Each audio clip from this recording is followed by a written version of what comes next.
Hakim berpendapat bahwa permohonan pra-peradilan dari pemohon adalah dinyatakan tidak dapat diterima. Kami akan ikuti seluruh proses dengan memberikan keterangan yang sebaik-baiknya. Penahanan pada hari ini bukan akhir dari perjuangan, tetapi awal dari perlawanan oleh Pak Hasto.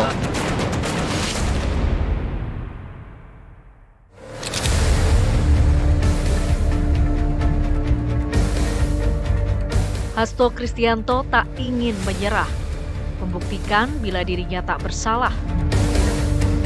Hasto menempuh semua langkah hukum demi bebas dari jerat suap Harun Masiku. Hasto memang gagal di pra-peradilan, tapi Sekjen PDI Perjuangan ini tak mau balik badan. Hasto seolah menolak menanti nasib dijebloskan ke bui dengan menabuh lagi genderang perlawanan. Aroma politis dinilai lebih kental hingga fakta-fakta hukum diabaikan. Apa yang menimpa saya tidak terlepas dari kepentingan politik kekuasaan. Mengapa? Sebab banyak pakar hukum yang telah melakukan kajian, bahkan suatu eksaminasi hukum dan fokus group discussion terhadap putusan atas nama Wahyu Setiawan, Agustiani Tio Fridelina, dan Saiful Bahri, sebagaimana telah dilakukan antara lain oleh Profesor Dr. Amir Ilyas, Profesor Dr. Eva Ahyani Sulfa.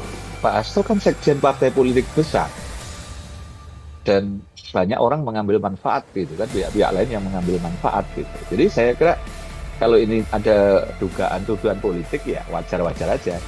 Masalahnya KPK bisa membuktikan nggak ini nanti prosesnya cepat dan bisa dibuktikan bahwa Pak Hasto itu terlibat urusan menghalangi penyidikan dan juga turut serta suap. Gitu.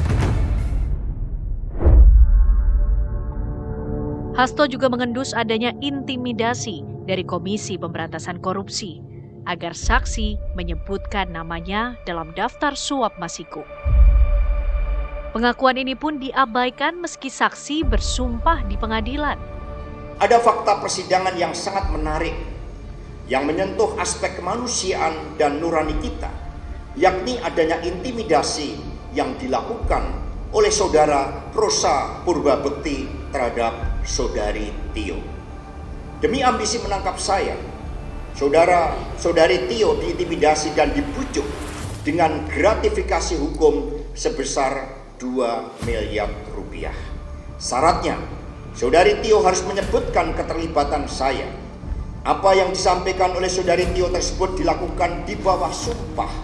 Sumpah di hadapan Tuhan Yang Maha Kuasa, di hadapan Allah Subhanahu wa Ta'ala.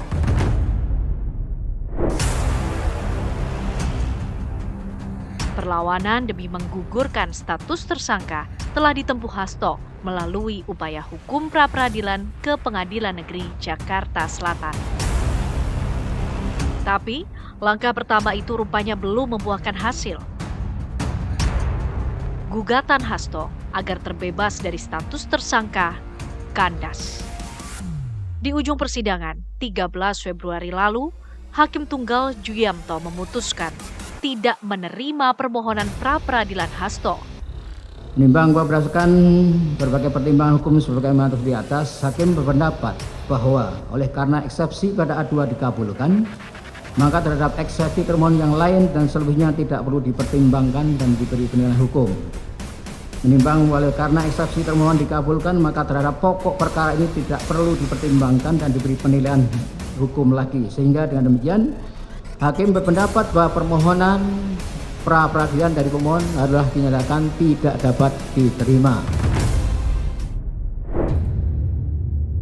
Hakim menilai permohonan pra-peradilan Hasto kabur atau tidak jelas.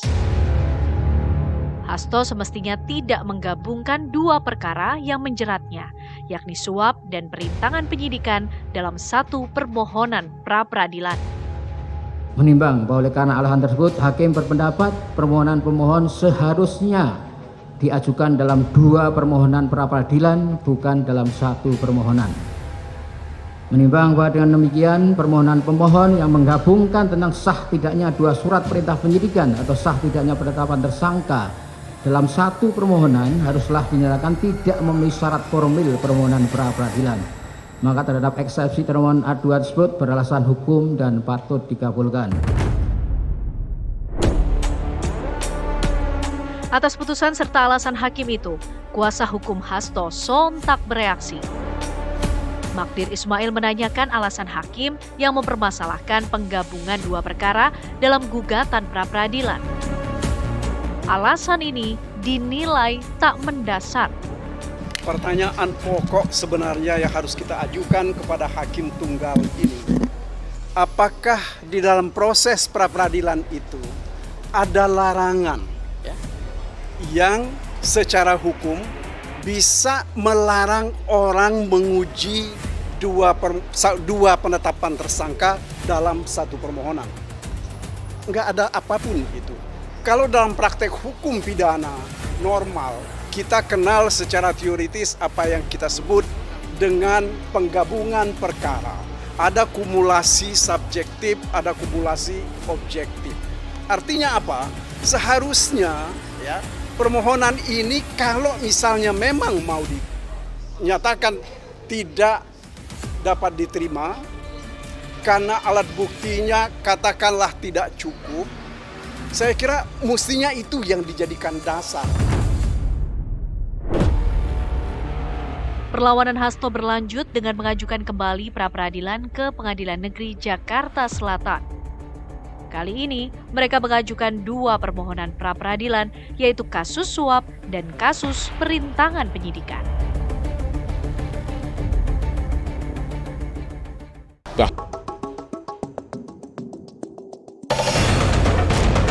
Hakim berpendapat bahwa permohonan pra-peradilan dari pemohon adalah dinyatakan tidak dapat diterima. Kami akan ikuti seluruh proses dengan memberikan keterangan yang sebaik-baiknya. Penahanan pada hari ini bukan akhir dari perjuangan, tetapi awal dari perlawanan oleh Pak Hasto.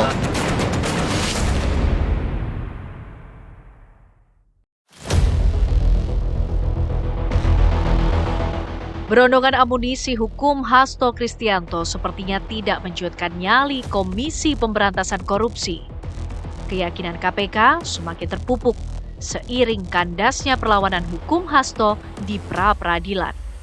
KPK meyakini penetapan status tersangka Hasto di kasus suap Harun Masiku sudah berada di jalan yang benar. Lembaga anti rasuah ini pun mengenyampingkan semua spekulasi politik. Sebab di meja hijau nanti akan terbukti siapa benar, siapa salah. Atas putusan hakim sidang pra-peradilan tersangka HK yang menurut kami sudah sesuai, sudah objektif sebagaimana yang rekan-rekan maupun masyarakat saksikan persidangannya beberapa hari ini. KPK selalu berpedoman dengan prosedur dan aturan hukum yang berlaku dalam menetapkan seseorang menjadi tersangka, termasuk di perkara suap KPU dan perkara menghalang-halangi penyidikan. Kedepan tentunya proses penyidikan ini akan tetap terus berjalan sesuai dengan fokus pemenuhan unsur perkara tersebut yang akan dilakukan oleh penyidik. Kasus yang menjerat Hasto bermula dari gurita suap Harun Masiku, mantan caleg PDI Perjuangan yang kini masih buron. KPK menemukan jejak Hasto di kasus Masiku usai dinilai menghalangi penyidikan. Nama Hasto juga disebut-sebut terlilit suap saat Masiku ditetapkan sebagai anggota DPR RI di masa pergantian antar waktu atau PAW. Sebelum KPK menetapkan Hasto tersangka, rumah Sekjen PDI Perjuangan ini digeledah. Mobil-mobil yang terparkir di rumah Hasto pun tak luput dari pemeriksaan guna melengkapi bukti. Tak hanya di Bekasi, KPK juga menggeledah rumah singgah Hasto di Kebagusan, Jakarta Selatan. Selain rumah Hasto, penyidik KPK juga bergerak ke tempat lain guna mengurai suap Masiku. Salah satunya kediaman politisi Jan Faridz. Keseriusan KPK mengulik kasus Masiku inilah yang memantik tanya, mengapa baru sekarang? Soal campur tangan saya kira tidak akan bisa kelihatan ya, tetapi bahwa kaitannya bau-bau politik, nuansa politik saya kira ada. Karena apa? Karena ya Pak Hasto ini kan politisi, kemudian kasusnya juga terkait masalah politik kan. Kemudian yang ketiga bahwa ini perubahan angin politik.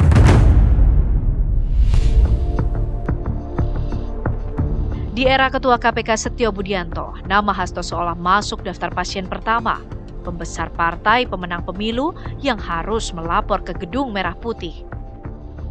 Hasto wajib diperiksa, ditanyai penyidik, dan tak boleh berdalih. Meski pemeriksaan Hasto usai menyandang status tersangka itu masih gagal. Informasi yang saya dapatkan dari penyidik bahwa betul saudara HK tidak memenuhi panggilannya hari ini sebagai tersangka. Pada hari yang sama, perlu diketahui oleh publik, kami menerima panggilan dari penyidik KPK untuk panggilan yang kedua untuk kembali memeriksa Mas Hasto pada hari Kamis.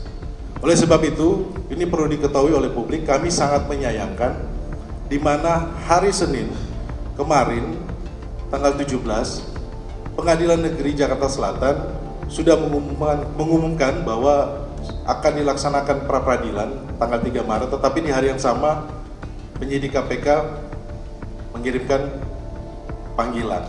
Oleh sebab itu, kami meminta agar pihak KPK menghormati proses hukum yang ada, karena belum ada putusan pengadilan terkait menguji sah tidaknya status tersangka dari Mas Hasto Kristianto. Agar proses ini berkeadilan, kami meminta agar penundaan pemeriksaan ini sampai adanya putusan pengadilan pra-peradilan.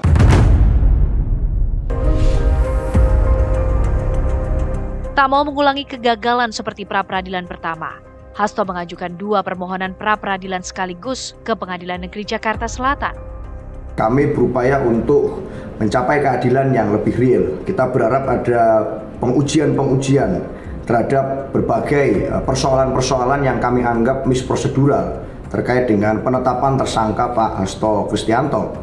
Bagaimanapun upaya hukum itu yang dilakukan oleh Pak Hasto sebagai warga negara Indonesia yang memiliki hak, itu adalah suatu hak konstitusional yang bisa ditempuh dengan mengajukan pra-peradilan. Di pra-peradilanlah sebetulnya kami mengharapkan ada secercah harapan.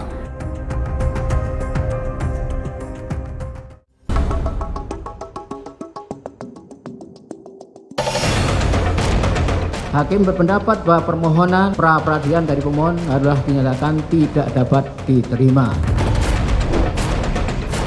Kami akan ikuti seluruh proses dengan memberikan keterangan yang sebaik-baiknya. Penahanan pada hari ini bukan akhir dari perjuangan, tetapi awal dari perlawanan oleh Pak Hasto.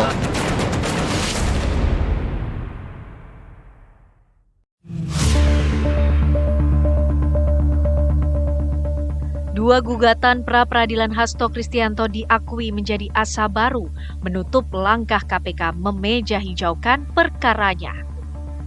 Hasto mengikuti irama hakim. Pembesar moncong putih ini tentunya tak mau lagi tersandung dalam lubang yang sama. Dengan memisah 2 gugatan, ada harapan status tersangka batal. Apalagi dorongan moral sudah disuntikkan Ketua Umum PDIP Megawati Soekarno Putri ke Hasto. Hasto memiliki kepercayaan diri tinggi. Saya melaporkan kepada Ibu Megawati Soekarno Putri. Lalu Ibu Mega mengatakan, memberikan semangat kepada kami semuanya dan mengatakan, jangan khawatir, keadilan akan selalu menemukan jalannya. Tapi adakah celah Hasto di pra-peradilan kedua? Ini kan justru peluang yang bagus karena bahwa ternyata penetapan tersangkanya itu belum diuji sah dan tidaknya. Yang diuji baru permohonannya. Jadi salah satu upaya yang bisa dilakukan adalah mengajukan prapit yang kedua. Bahwa prapit yang kedua bukan sesuatu yang kemudian dilarang. Karena dalam prapit tidak ada nebis in idem. Prapit bisa kemudian berulang lagi selama punya keyakinan untuk kemudian bisa membatalkan putusan sebelumnya. Kadangkala ada prapit yang terkait dengan semula dikabulkan, terus kemudian jadi tersangka lagi, kemudian dia ngajukan lagi permohonan prapit. Berulang-ulang adalah sering terjadi kaitannya dengan soal penetapan tersangka tadi itu. Jadi menurut saya peluang yang kemudian bisa dilakukan adalah mengajukan prapit kembali. Iya, saya melihatnya belum terlalu kuat sih, karena kan bagaimana uang itu kan bisa diakui sebagai miliknya Harun Masiku dan dibawa Harun Masiku. Bahwa ada Saiful Bahri katanya menyerahkan uang, kan bisa diakui uang untuk yang lain kan gitu ya. Jadi kan masalahnya kita kan terkendala alat bukti itu kan lemah. Misalnya itu kan uang nomor seri.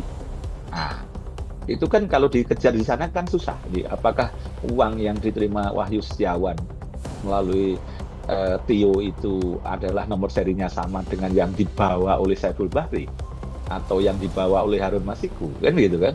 Nah, ini yang menurut saya memang ada sedikit kelemahan-kelemahan di situ. Gitu. Jadi ya, terus kemudian menghalangi penyidikan dengan asumsi Hasto menyuruh merendam HP, tapi ternyata yang menyuruh kan Nur Hasan kepada Harun Masiku. Nah, apakah Nur Hasan itu disuruh Hasto atau tidak kan?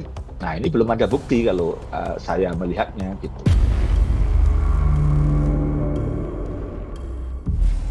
Kasus Hasto kini menjadi pembuktian. KPK dituntut menjawab segala keraguan bila penetapan Hasto tak ada kaitannya dengan antensi politik. Hasto pun memiliki hak membuka seterang-terangnya jika dirinya tak terlibat suap-menyuap Masiku. Inilah sikap kooperatif yang kami tunjukkan sebagai warga negara Republik Indonesia yang syah, yang menjunjung tinggi hukum, dan datang meskipun sejak awal kami memahami bahwa begitu banyak agenda-agenda politik terkait dengan kasus saya. Kami akan ikuti seluruh proses dengan memberikan keterangan yang sebaik-baiknya. Terima kasih.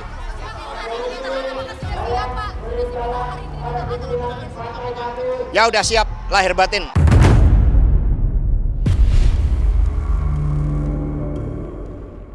Langkah hukum yang kembali ditempuh Hasto memang memberi nafas lanjutan agar pentolan banteng itu memiliki cadangan peluru dari pemanggilan KPK. Namun, mungkinkah KPK punya nyali memakaikan rompi oranye ke Hasto ketika pra-peradilan kembali diajukan? Guna kepentingan penyidikan terhadap tersangka HK dilakukan penahanan selama 20 hari. Terhitung mulai tanggal 20 Februari 2025 sampai dengan tanggal 11 Maret 2025. Dan penahanan dilakukan di cabang rumah tahanan negara dari Rumah Tahanan Negara kelas 1 Jakarta Timur. Sekarang apakah Pak Hasto mau melarikan diri? Apakah mau menghilangkan alat bukti? Ya, sementara alat buktinya sudah dipakai di persidangan sebelum, atau melakukan perbuatan ulang. Peristiwanya sudah 5 tahun yang lalu, ya. Jadi semata-mata ini sebenarnya penyidik mau menggunakan kewenangannya aja ini. Mau sampaikan saja bahwa penahanan pada hari ini adalah bukan akhir dari perjuangan, tetapi awal dari perlawanan secara hukum ya yang dilakukan oleh Pak Hasto.